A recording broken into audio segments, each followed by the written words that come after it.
Hello Mélissa, est-ce que tu peux nous dire en 2 mots qui tu es et ce que tu fais aujourd'hui?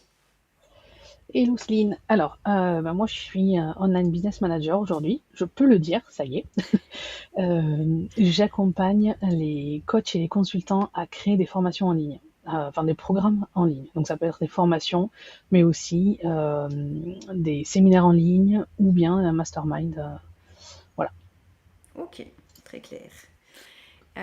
C'était quoi ta principale problématique avant de nous rejoindre dans OBM Squad, si tu t'en rappelles? Alors il y en avait deux principales.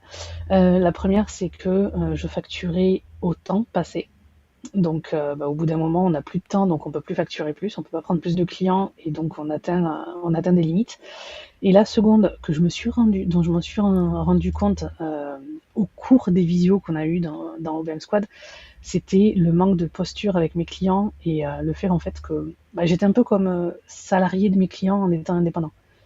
C'est-à-dire Hmm, qu'il y avait, voilà, j'étais autonome, mais il y avait quand même un petit lien de subordination, il y avait quand même voilà, c'était un peu comme si j'étais salarié, je disais pas non, ils me demandaient quelque chose même si j'étais pas forcément d'accord, j'y allais. Donc il y avait un gros problème de posture en fait, dont je me suis aperçue après quelques visios avec vous. hmm, intéressant ça. Ça avait quoi comme impact sur toi et sur le développement de ton activité? Ça faisait que il y a des moments où je faisais des choses avec lesquelles j'étais pas forcément en accord. Soit des choses au niveau technique où le client dit bah là on va faire ça, on va prendre tel outil. Je savais pertinemment que c'était pas le bon, mais j'osais pas forcément le dire. Il a décidé que c'était ça, donc on va faire ça, même si c'est pas forcément ce qui est le plus adapté pour lui. Et puis après, il y a eu des clients avec qui j'étais pas forcément aligné avec mes valeurs.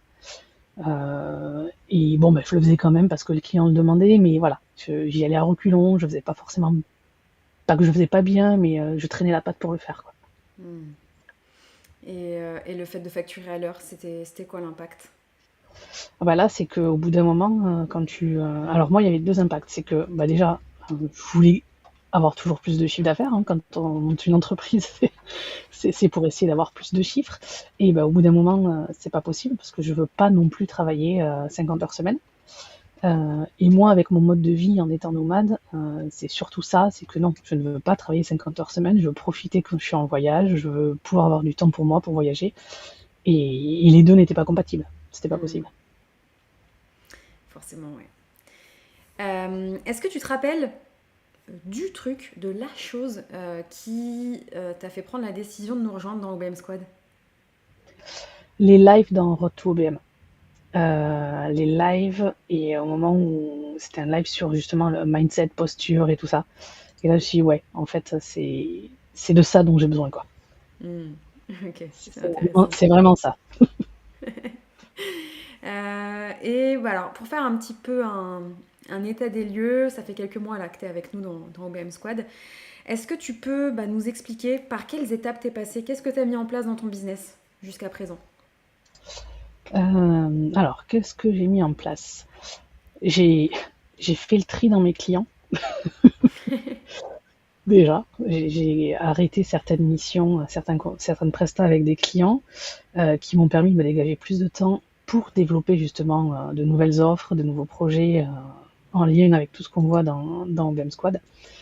J'ai réussi à me libérer du temps en expliquant à mes clients, dorénavant, tel jour, je ne travaille plus pour vous parce que je travaille pour mon entreprise.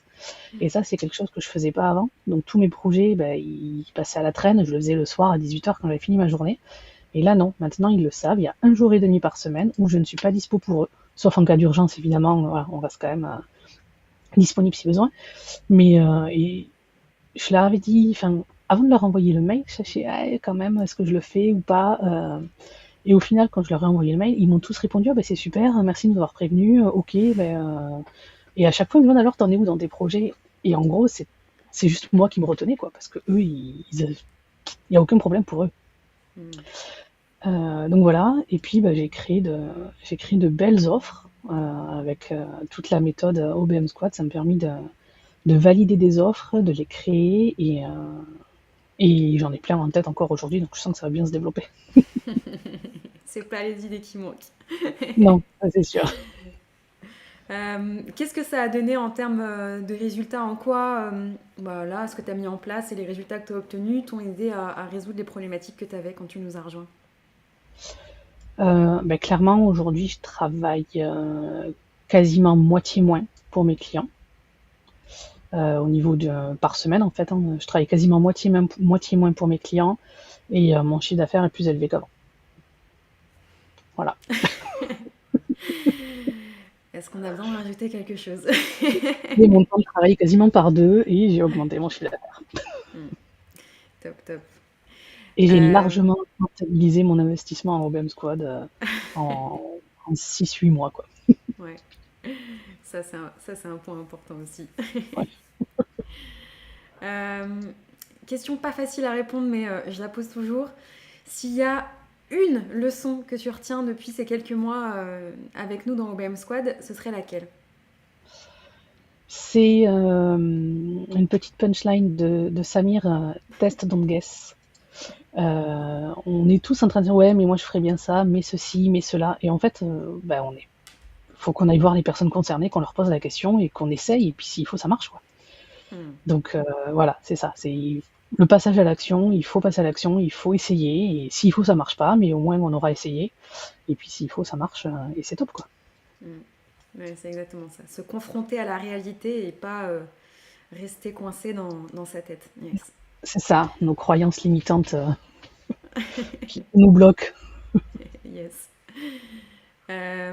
Est-ce que tu peux nous dire, si tu devais noter là, sur une échelle de 1 à 10, l'impact qu'a eu le squad, la communauté, dans ton passage à l'action et dans les résultats que tu as obtenus, tu mettrais quelle note? 15, 15 sur 10, c'est possible. Non, bah 10, c'est franchement pour le coup, c'est top. La communauté, c'est top. Enfin, il y a une entraide, il y a une bienveillance. Enfin, c'est une petite famille quoi que vous avez créée et ça booste justement à passer à l'action parce que on est contente d'annoncer aux copains, aux copines, ah bah tiens, moi j'ai fait ça, ou de voir ce que eux ils ont réussi à mettre en place et on se réjouit pour eux, donc on sait qu'ils vont se réjouir pour nous. Et Hmm, donc ouais, l'impact de la communauté est très très important sur le passage à l'action. hmm. Ok. Et dernière question, j'aimerais qu'on se projette un petit peu et que tu nous dises comment tu envisages l'avenir.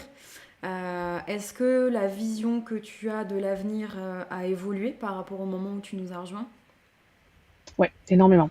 Quand j'ai rejoint le squad, c'était juste pour créer une offre, voilà, d'accompagnement, un lancement de formation.